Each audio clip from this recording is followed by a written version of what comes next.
What's up, guys? Pix for Life here, and today marks the 2-year anniversary of the channel. Yep, that's right. Exactly 2 years ago today is when I uploaded my first ever video. I mean, technically the channel was created 10 days prior to my first ever upload, but you know what, nothing really big happened in those 10 days. So because of that, we're counting today as the anniversary day rather than 10 days ago. Not only that, but we're also here to celebrate surpassing 50 subscribers. And if we go into videos, we're also here to celebrate getting over 500 views on one of my videos. So it's sort of like a three-way celebration. So obviously 2-year anniversary, we've got surpassing our subscriber goal of 50 subscribers before the end of 2023, and surpassing 500 views on my most viewed video. So today, I decided that in order to celebrate, it would be really cool to pick my top 5 playthroughs that we've done and rank them from bottom to top. So before we begin ranking, I need to clarify some stuff first. So my definition of a playthrough is, quote, a series of 3 or more videos showing steady progression within a video game. So, with that being said, I'm not going to include videos such as Biosyn Sanctuary, Manticorp Island, Endangered Species Zoo, etc., etc. I'm also only including playthroughs that we've completed, so that means no Jurassic Park Yosemite, Multi-Campaign, Conservation Carnival, or Golden Age. For those, you'll have to wait until next year. So, with that out of the way, let's get to ranking. Alright, so coming in at number 5, we have Poseidon Aquarium. Now, hopefully you guys should all know that this was the first thing we've ever worked on. I remember that I was just starting out, and I thought that building an aquarium would be a rather unique idea. And for a zoo that's primarily built indoors, I don't think I did a bad job.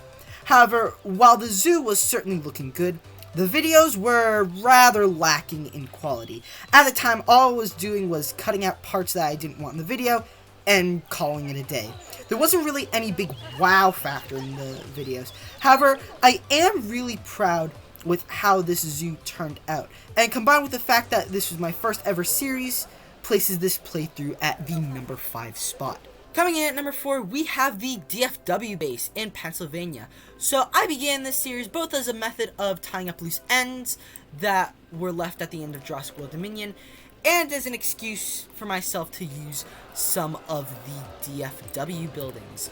I also wanted to sprinkle in a few of the Jurassic World buildings that I probably wouldn't use in my Jurassic Park series, such as, where is it? The Innovation Center, and also the monorail station. Though, granted, I probably will use the monorail station as sort of like a lagoon tour in my Future of Hammond's Dream seasons. But yeah, anyways, this ultimately led me to writing a completely alternative universe that occurs after Jurassic World Fallen Kingdom. Yes, it was a little difficult to think of a fake scenario that somewhat made sense, at least in my mind, but I have finally come up with a formula that I am very pleased with. One that certainly needs a video of its own. So yeah, with that being said, this playthrough easily gets 4th place. Coming in at number 3, we have Jurassic Park Isla Sorna, aka Jurassic Park The Future of Hammond's Dream Season 1.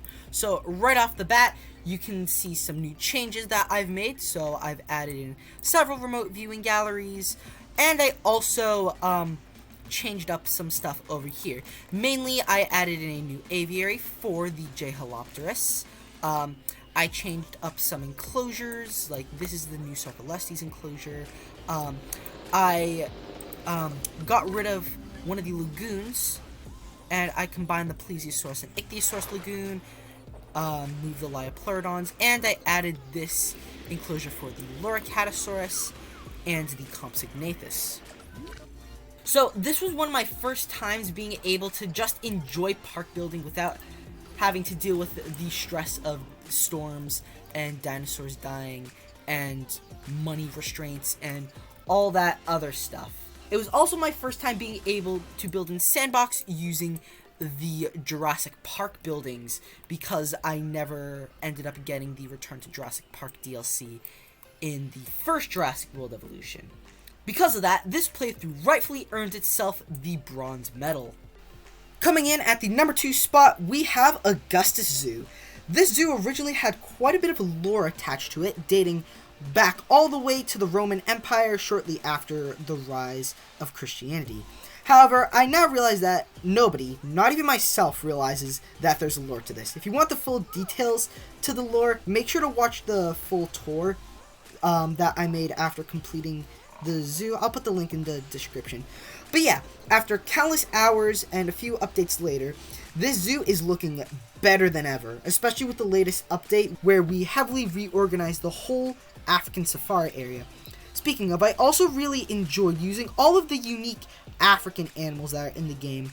When I first bought the game, I already knew that I wanted to build an African safari-based zoo. So yeah, because of that, this really earned itself the silver medal.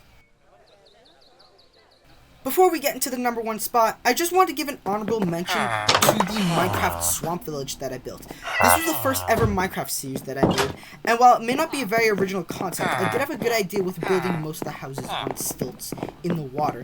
A lot of renditions of a swamp village from YouTubers such as Grian and Gemini Tay show the village houses on solid ground, but I always liked the idea of having a village on stilts. While I am very proud of how this village turned out, the big reason that I was beat out by Poseidon Aquarium is because I felt like it didn't have the same nostalgia as Poseidon Aquarium. But with that being said, this playthrough definitely deserves an honorable mention because I did have a lot of fun building this. And coming in at number 1, we of course have Samurai Sanctuary. This playthrough has a lot of factors that make it my favorite. To start, I feel like I've definitely improved my zoo building skills with all the terrain work, the foliage work, and certainly the rock work. I also feel like I paced myself very well in the sense that I got a lot done in each episode, but it wasn't so much that the series was over in 3 or 4 episodes. I also really enjoyed editing these videos, and especially adding the different music from Epidemic Sound. The different moods and styles of music definitely reflect each section of the zoo. On top of that, there was also a tiny bit of lore with each section serving a purpose in a very successful empire ruled by animals.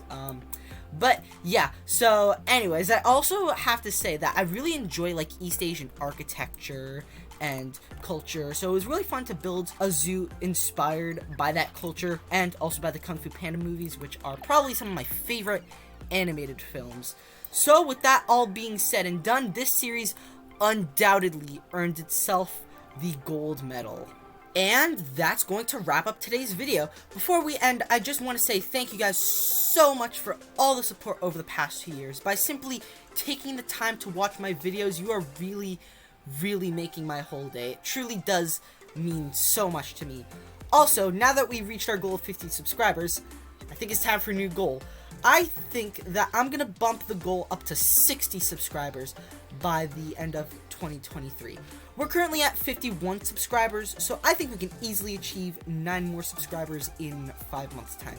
Who knows, if we reach that goal several months in advance like we did with this last goal, I may have to raise it again. But we'll get there when we get there. With that being said, that's all for today's video. Really hope you guys enjoyed today's video. If so, please make sure to leave a like and subscribe to see some more Minecraft, Planet Zoo, and Jurassic World Evolution 2 content. And I will see you guys next time. Peace out.